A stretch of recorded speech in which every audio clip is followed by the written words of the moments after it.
오늘 나누실 성경 말씀은 역대상 19장 10절에서 19절 말씀입니다. 구약 성경 640페이지 역대상 19장 10절에서 19절까지 말씀입니다.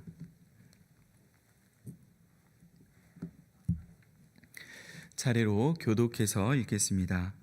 요압이 앞뒤에 친 적진을 보고 이스라엘에서 뽑은 자 중에서 또 뽑아 아람 사람을 대하여 진을 치고 그 남은 무리는 그의 아우 아비새의 수하에 맡겨 암몬 자손을 대하여 진을 치게 하고 이르되 만일 아람 사람이 나보다 강하면 내가 나를 돕고 만일 암몬 자손이 너보다 강하면 내가 너를 도우리라. 너는 힘을 내라. 우리가 우리 백성과 우리 하나님의 성읍들을 위하여 힘을 내자. 여호와께서 선히 여기시는 대로 행하시기를 원하노라 하고 요압과 그 추종자가 싸우려고 아람 사람 앞에 나아가니 그들이 그 앞에서 도망하고 암몬 자손은 아람 사람이 도망함을 보고 그들도 요압의 아우 아비새 앞에서 도망하여 성읍으로 들어간지라. 이에 요압이 예루살렘으로 돌아오니라. 아람 사람이 자기가 이스라엘 앞에서 패하였음을 보고 사신을 보내 강 건너편에 있는 아람 사람을 불러내니 하닷에셀의 군대 사령관 소박이 그들을 거느린지라. 어떤 사람이 다윗에게 전하매 다윗이 온 이스라엘을 모으고 요단을 건너 아람 사람에게 이르러 그들을 향하여 진을 치니라. 다윗이 아람 사람을 향하여 진을 치매 그들이 다윗과 맞서 싸우더니 아람 사람이 이스라엘 앞에서 도망한지라. 다윗이 아람 병거 7,000대의 군사와 보병 4만 명을 죽이고 또 군대 지휘관 소박을 죽이매 하닷에셀의 부하들이 자기가 이스라엘 앞에서 패하였음을 보고 다윗과 더불어 화친하여 섬기고 그 후로는 아람 사람이 암몬 자손 돕기를 원하지 아니하였더라. 아멘. 오늘 본문은 하나님께서 아브라함에게 주셨던 약속의 말씀, 곧 그의 후손에게 애굽 강에서부터 큰 강 유브라데까지 땅을 주실 것에 대한 성취의 과정을 우리에게 보여주고 있습니다. 특히 다윗과 화친을 맺었던 암몬 왕 나하스가 죽고 다윗이 보낸 신하들을 나하스의 아들 한운이 모욕하고 돌려보낸 뒤에 일어난 전쟁 이야기를 담고 있습니다.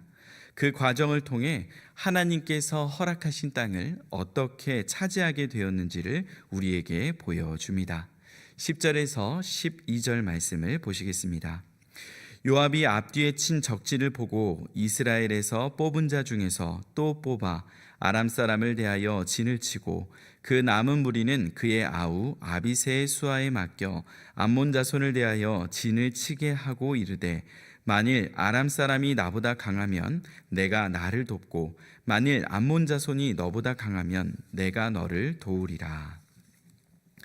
요압과 그 군대는 위기에 처해 있었습니다. 앞쪽에는 암몬 자손이 라빠 성을 뒤에 두고 전면에 나와 진을 치고 있었고 그들을 상대하려고 할 때에 뒤쪽에 암몬 족속이 돈을 주고 산 아람 용병 군대가 진을 치고 있다는 사실을 알게 되었습니다. 앞뒤로 적들에게 둘러싸여 있으면 동시에 공격을 받아 위기에 처할 가능성이 높은 상황이었습니다. 그때 요압은 많은 전투에 임했던 장수답게 전략을 짜기 시작합니다. 그 전략은 바로 가장 강한 군사로 상대의 가장 약한 곳을 공격하자라는 방법이었습니다. 그래서 이스라엘 중에 뽑힌 강한 군사들 중에서도 더욱더 강한 자들을 가려 뽑게 됩니다. 요즘 군대로 치면 특수부대와 같은 사람들을 모은 것입니다. 그리고 그들을 데리고 아람 사람들을 공격하기로 결정합니다. 왜냐하면 아람 사람들은 본대가 아닌 용병 부대였기 때문입니다. 용병들은 싸움을 잘 하기도 하지만 돈을 받고 싸우러 나온 사람이라는 것을 알고 있었습니다. 그들은 위기에 처하면 생명까지 걸고 싸워야 하는 이유가 없는 사람들입니다.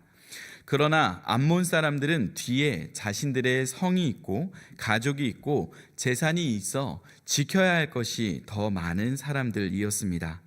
그래서 요압은 가장 강한 특수부대와 같은 용사들을 뽑아서 아람 용병부터 공격하여 전쟁의 흐름을 가져오면 승산이 있다고 생각한 것입니다. 나머지 군사들은 아비새의 수하에 맡겨 암몬 자손과 진을 치고 생각대로 일이 풀리지 않을 경우에는 서로 밀리는 쪽을 지원 사격하기로 이후의 전략까지 치밀하게 짜는 모습을 보여주고 있습니다. 그러나 그것이 전부는 아니었습니다. 13절을 보시겠습니다. 너는 힘을 내라. 우리가 우리 백성과 우리 하나님의 성읍을 위하여 힘을 내자. 여호와께서 선히 여기시는 대로 행하시기를 원하노라 하고. 요압은 그의 삶 전반을 볼 때에 명암이 있는 삶을 살았습니다. 요압은 훗날 다윗을 배반하고 아도니아에게 붙기도 했고 또 자기 주도적 성향이 강해 다윗이 제어하기 힘든 사람이기도 했습니다. 그러나 다윗이 이스라엘의 왕으로 세움을 받고 또 쓰임 받을 때에 하나님께서 붙여주신 용맹하고 지혜로운 장수의 모습을 보여주기도 했습니다. 오늘은 그의 삶에 빛이 났던 아름다운 순간을 기록해 놓고 있습니다. 그리고 13절의 이 고백은 요압의 신앙을 우리에게 보여줍니다. 요압은 자신이 짜낸 지혜로운 전략만을 의지하지 않았습니다. 오히려 아우 아비새에게 힘을 내도록 격려하며 자신들이 단순히 이웃 국가들처럼 노량물을 얻기 위하여 전투에 임한 것이 아니라는 것을 상기하게 하였고, 개인의 사욕으로 전투에 임하고 있는 것이 아니라 하나님의 성읍과 백성들을 위해 임하고 있는 전투임을 기억하게 하였습니다. 또한 그 전투의 결과는 하나님이 선히 여기시는 대로 행하실 것임을 기억하게 했습니다. 분명 앞뒤로 적군들이 둘러싸고 있는 불리한 상황이었지만 요압은 자신이 할 수 있는 최선의 전략을 짰고 그 결과를 하나님의 손에 맡겼습니다. 오늘 본문 13절을 현대어 성경으로 읽어드리겠습니다. 그렇다고 저 원수들의 병력이 많은 것만을 보고 겁을 먹어서는 안 된다. 우리는 우리 하나님의 백성 이스라엘과 그 성읍들을 위해 담대히 싸워야 한다. 싸움에 이기고 지는 것은 여호와께서 기쁘신 뜻대로 결정해 주실 것이다. 오늘 본문의 요압은 하나님께 맡기는 것이 무엇인가를 우리에게 알려주고 있습니다. 때로는 신앙이 좋은 그리스도인들 중에 하나님께 맡겼어 라는 고백을 하는 분들이 있습니다. 그러나 이 이야기를 듣는 많은 분들이 그것을 오해하거나 또는 신앙이 좋은 표현처럼 보이지만 한 가지 함정이 있다는 사실을 잊어버릴 때가 있습니다. 이 고백을 하기 이전에 우리가 할 수 있는 최선을 다했는지에 대한 점검이 필요하다는 사실입니다. 예를 들어 하나님께 맡겼다라는 이 표현을 할 때에 어떤 아이가 시험 공부를 전혀 하지 않고서 이번 중간고사는 하나님께 맡겼어 라고 한다면 그것은 하나님을 신뢰하는 표현이 아니라 하나님을 잘못 이해한 표현이라고 할 수 있습니다. 하나님께 어떤 일의 결과를 맡긴다는 것은 하나님께서 나에게 주신 힘과 지혜와 방법들을 다 활용하여 내가 할 수 있는 최선을 다하였지만 그 결과가 열매 맺기 위해서는 하나님의 도우심과 은혜가 있어야 함을 겸손히 고백하는 것을 의미합니다. 또한 하나님께 맡겼다는 것은 그 결과가 때론 내가 원하는 결과가 나오지 않더라도 하나님의 인도하심을 신뢰하며 가장 선한 것으로 우리를 채우시는 그 사랑을 기억하고 일어서는 것을 의미합니다. 오늘 요압은 비록 불리한 위기의 상황 속에 처해 있었지만 하나님께서 자신에게 주신 최선의 전략을 짰고 다른 장수들을 격려하고 용기를 붙돋아 주며 또한 하나님께서 아브라함에게 주셨던 그 약속의 성취가 오늘날 이루어지기를 하나님께 간구하며 전투에 임했던 것입니다. 오늘 우리의 삶에 찾아온 위기는 무엇입니까? 그리고 우리는 그것을 어떻게 대하고 있습니까? 그저 자포자기하며 낙심에 빠져 있지는 않으십니까? 또한 하나님께서 알아서 해결해 주시겠지라고 생각하며 나에게 맡겨주신 역할은 등한시하고 있지는 않습니까? 때로 하나님께서 자신의 일하심과 살아계심을 보여주시기 위하여 우리를 홍해와 같은 막다른 골목에 몰아넣어 하나님의 역사를 보게 하실 때도 있지만, 일반적으로는 날마다 주어진 일상에서 우리가 해야 하는 마땅한 것들을 하게 하심으로 심은 것에 거두게 하시는 은혜를 베푸시는 것입니다. 또는 이와 반대로 나의 힘과 능력과 지혜만을 의지하며 하나님의 일하심과 은혜를 잊고 살아가고 있지는 않으십니까? 모사제인 성사제천이라는 말이 있습니다. 삼국지의 제갈량이 북벌을 하는 과정에 사마이를 협곡으로 이끌어들여 불화살로 공격하여 승리를 눈앞에 둔 상황이었습니다.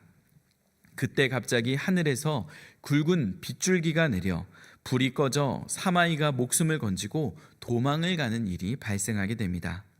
그때 나온 말이 바로 이 말입니다. 일을 꾸미는 것은 사람이지만 그 일을 이루는 것은 하늘의 뜻에 달려 있다라는 의미를 담고 있습니다.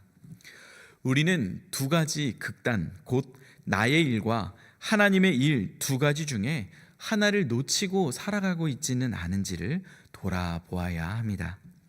이어서 14절에서 15절을 보시겠습니다. 요압과 그 추종자가 싸우려고 아람 사람들 앞에 나아가니 그들이 그 앞에서 도망하고 암몬 자손은 아람 사람이 도망함을 보고 그들도 요압의 아우 아비새 앞에서 도망하여 성읍으로 들어간지라. 이에 요압이 예루살렘으로 돌아오니라. 전투에 임한 요압은 전략대로 아람 사람들을 무찌르게 되었고 아람 용병들은 특수부대 앞에서 도망을 가게 됩니다. 그러자 그 모습을 본 암몬 자손들도 아람 사람 없이는 전투에서 승리하기 쉽지 않다는 것을 알고 뒤로 도망쳐 성읍 안으로 물러가게 되었습니다. 요압은 승리하며 다시 예루살렘으로 복귀하게 됩니다. 그러나 여기서 끝나지 아니하고 두 번째 전투가 발생하게 됩니다. 16절을 보시겠습니다. 아람 사람이 자기가 이스라엘 앞에서 패하였음을 보고 사신을 보내 강 건너편에 있는 아람 사람을 불러내니 하닷 에셀의 군대 사령관 소박이 그들을 거느린지라. 이번에는 도망쳤던 아람 사람들이 분노했습니다. 패배의 원인을 찾아보니 자신의 숫자가 부족한 것이라 생각을 하게 되었습니다. 그래서 이번에는 강 건너편에 있는 아람 사람들, 곧 유브라데강 북쪽에 있는 아람 사람들까지 끌어모으게 됩니다. 아람 사람들은 셈의 다섯째 아들인 아람의 후손들로서 작은 도시 국가들을 이루어 널리 퍼져서 살아가곤 했습니다. 대부분 이들은 비옥한 초승달 지역을 둘러싼 티그리스강 유역과 유프라데스강 유역에서부터 팔레스타인 북동부에 위치해 있었습니다. 전투에서 진 아람 용병들은 이번에는 더욱더 많은 아람 사람들을 모아서 강성해지고 있는 이스라엘 백성들을 견제하기를 원했습니다. 그러나 이는 스스로 무덤을 팠던 한운의 암몬 사람들처럼 아람 사람들의 무덤을 파는 꼴이 되고야 말았습니다. 17절에서 19절 말씀을 보시겠습니다. 어떤 사람이 다윗에게 전함해 다윗이 온 이스라엘을 모으고 요단을 건너 아람 사람에게 이르러 그들을 향하여 진을 치니라. 다윗이 아람 사람을 향하여 진을 치매 그들이 다윗과 맞서 싸우더니 아람 사람이 이스라엘 앞에서 도망한지라. 다윗이 아람 병거 7,000대의 군사와 보병 4만 명을 죽이고 또 군대 지휘관 소박을 죽임에 하닷에셀의 부하들이 자기가 이스라엘 앞에서 패하였음을 보고 다윗과 더불어 화친하여 섬기고 그 후로는 아람 사람이 암몬 자손 돕기를 원하지 아니하였더라. 아람 사람들이 규합해서 힘을 모으고 있다는 소식을 들은 다윗은 이번에는 직접 온 이스라엘을 모아 요단을 건너 응전을 하게 됩니다. 그러나 이번에도 역시 아람 사람들은 이스라엘의 적수가 되지 못했습니다. 많은 병거와 보병들이 흩어지고 죽게 되었고 그들의 군대 지휘관 소박까지 죽임을 당하게 됩니다. 소박이라는 이름의 뜻은 샤파크라는 단어에서 유래하였습니다. 이는 확장이라는 의미를 담고 있습니다. 그는 아람의 군대 지휘관으로 자신의 민족과 영향력과 땅이 넓어지고 확장되기를 소원했겠지만 그의 이름의 뜻을 이루지 못하고 허무하게 삶을 마감하게 됩니다. 결국 지휘관을 잃은 하닷 에셀의 부하들은 패배를 인정하고 다윗과 더불어 화친을 맺고 이스라엘을 섬기기 시작했으며 암몬 자손들이 도움을 요청할 때에도 그 뒤로는 돕지 않았음을 기록하고 있습니다. 이 모든 기록은 하나님께서 아브라함과 모세와 다윗에게 하신 모든 언약을 신실하게 지키시며 그들의 힘을 강하게 하시고 가나안 땅을 약속대로 차지하게 하신 역사를 우리에게 보여주고 있습니다. 다윗의 이 승승장구함은 은혜의 기록이지만 한편으로는 또한 명함이 있습니다. 역대상에서는 의도적으로 기록하지 않았지만 사무엘 하에서 이 사건 뒤에 바로 이어지는 내용은 다윗이 암몬과의 전투 중에 왕궁에 남아 밧세바를 범하고 우리아를 죽였던 사건이 이어지게 됩니다. 하나님의 은혜로 승승장구하였던 다윗은 어느새 광야에서의 신앙, 곧 하나님의 도우심을 간절히 바라보았던 시편의 신앙을 잃어버린 채 성공에 취해 우둔해진 영적 상태에 빠져버렸음을 우리는 보게 됩니다. 오늘 이 승리의 기록이 마냥 기뻐할 수 없는 이유가 바로 여기에 있습니다. 우리의 삶에도 하나님께서 때론 많은 것을 부어주시고 이루어주시고 성취하게 하실 때가 있습니다. 그 속에서 우리가 잊지 말아야 하는 것은 나의 능력과 나의 힘과 능력으로만 이것을 이룬 것이 아니라는 사실입니다.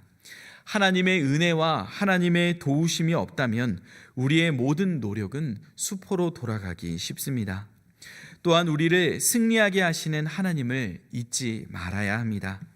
다윗이 하나님을 잊어버린 순간 그는 세상의 왕들과 똑같은 폭군으로 변해버리고 말았습니다.